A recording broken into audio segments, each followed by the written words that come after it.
Good morning. 3 houses and 2 cars go up in flames on Barrett Avenue. A Jamestown parolee suspected in an armed robbery blocks away from an elementary school. And a downtown business owner may be packing his bags after getting snubbed for improvement funding. That's news now for Wednesday, May 24th, 2017. Live and on demand, it's Morning News Now with Justin Gould and Storm Hartman. Good morning. It is 60. Barrett Avenue Wednesday morning destroyed one house and damaged 2 others. That's right, Storm. We have new video now that we want to show you of the fire. Firefighters engulfed. We're told police arrived before anyone else and that they wasted no time evacuating residents. 12 people from an adjacent house were evacuated. This neighbor woke up and started offering immediate assistance. A little after 2 a.m., I heard some yelling and screaming, so my wife and I came outside, and I immediately saw the flames, so I ran down, and they were starting to come out of the house, so I just started grabbing all the kids, and we took them into our house, and they've been at our house ever since. The first on the scene were a couple of police officers, and there were still, the 2 guys in the 3rd floor apartment were still in there.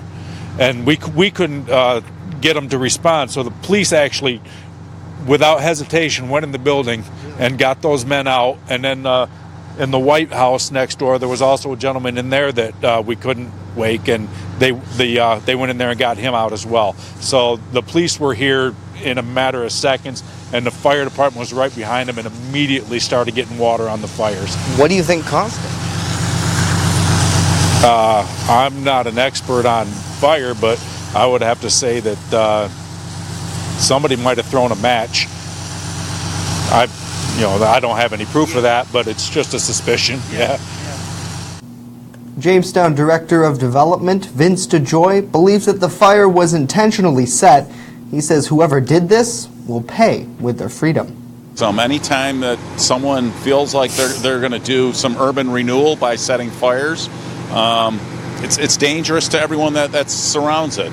So we have 3 families that are displaced, and it disgusts me and makes me sick, and I hope that we find this person and prosecute him to the fullest extent of the law. The structure is expected to be demolished today. A Jamestown man currently on parole for burglary allegedly robbed a man at knife point and took property and cash from him on Tuesday afternoon. The incident happened just a block up from Love Elementary School, just minutes before children were set to be released. Police swarmed the area and quickly tracked down 46-year-old Daryl Coleman. He is facing yet another robbery charge and likely violated his state parole.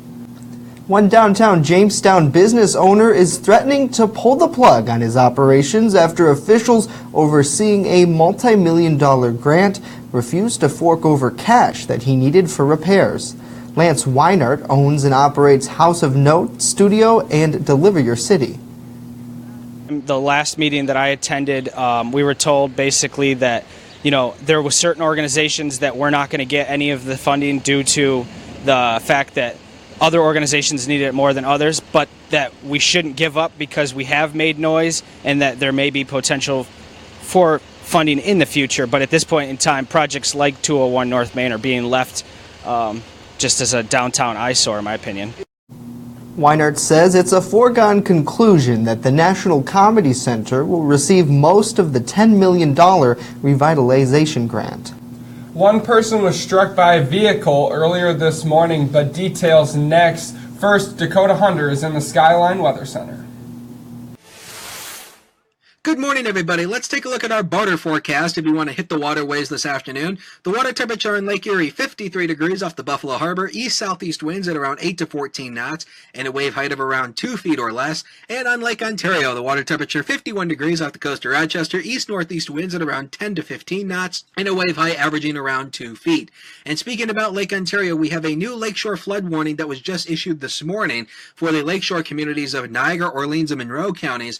The east-northeasterly northeasterly winds on Thursday will be kicking up some high waves on Lake Ontario, and because of the high water level, it won't take much to produce more lakeshore flooding up there, which is not what they need at this particular time. This is the forecast rainfall over the next 5 days off the GFS model, and you can see some areas across western New York picking up anywhere from about 1.5 to almost 2 inches of rainfall. Now keep in mind, this is over the next 5 days, so this does include the rain that's coming in on Sunday, but the majority of this rain comes tonight and tomorrow. We've got a soaker on our hands. Let's get right into our Scholarly Weather forecast for today, Wednesday, the day we all concentrate on work. Partly to mostly cloudy skies. Rain showers arrive in the later afternoon hours toward the evening hours, with highs in the lower to mid 70s. For tonight, rain showers early. They become more widespread as the evening goes along. Low temperatures dipping back into the upper 50s.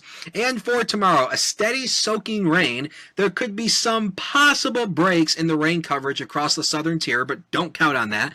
Northeasterly winds, they shift around to the southwest in the afternoon because of the rain that holds down our high temperatures into the upper 50s. From the Skyline Weather Center, I'm forecaster Dakota Hunter. Morning News Now continues right after the break.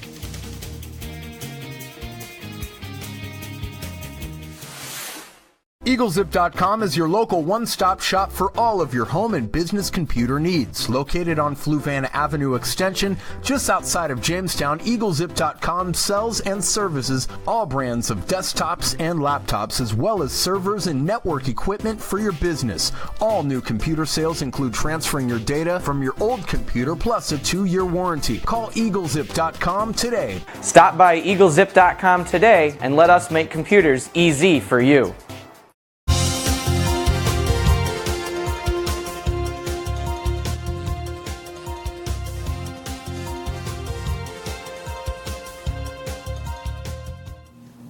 A person was struck by a vehicle Wednesday morning on Fluvanna Avenue shortly before 9 a.m.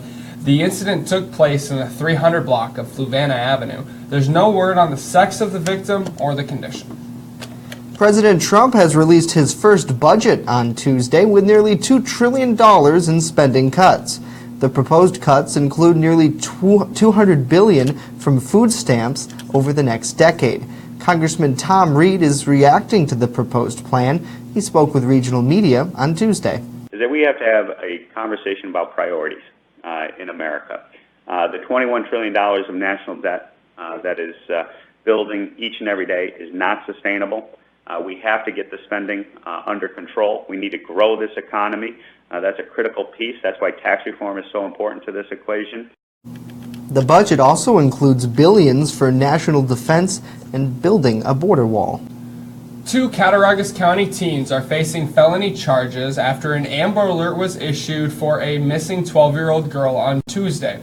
State police in Machias say they were able to locate Mackenzie Wilson along with 18-year-old Joshua Monette and 16-year-old John Harvey in Farmersville, just miles from Mackenzie's home. Investigators say that after consulting with the Cat County DA, they have charged the duo with multiple federal crimes. And Justin, I just wanted to say as well, these Amber Alerts are getting to a point where I believe it's a lot easier for law enforcement to find a missing person because the information came to my phone and my girlfriend's phone via Amber Alert. Which is something I believe that all phones now have programmed to come on. But it actually sent to my girlfriend's phone 3 times. Like the sirens of her phone just kept going off 3 times. So I think that does help in the investigation. It's a lot easier to find. I mean, when everybody knows about it and we don't have a lot of bulletin boards around here that are electronic, but towards Buffalo and other metropolitan areas, they have it that says Amber Alert, and it gives you the information as you drive. Because usually, the person is in a car or something like that, or they suspect that. So, and I know a couple of weeks ago, there was a missing girl in Fredonia, and we talked to Chief Myers about the difference between a missing person and a Amber Alert, and he said that they're both really hard to get to because sometimes people will just go missing, and you can't really do anything until you know for a fact that they're missing. because they could just be hiding. I mean, sort of like little kids, you know, they fool around. Maybe they're in the Right. garage. Maybe, you know, and it's hard because it's scary for the family. Right, and I can't imagine being a police officer having to go And to make- a scene and just telling them there's nothing we can do right now. Yeah. And you know, it's a very good possibility that I heard something about a time frame. Within the time frame that you have to wait to find a person, they could be, you know, across the county, across the state, or even into another state. And luckily, in this instance, she wasn't too far away, and they got her back in what we've been told, okay condition. I mean, it's scary regardless. So. And I guess that's going to do it for today's edition of Morning News Now. Be sure to join our social media revolution. Follow us on Twitter at WNY News Now, and of course, Facebook and Instagram. It's where coverage comes first.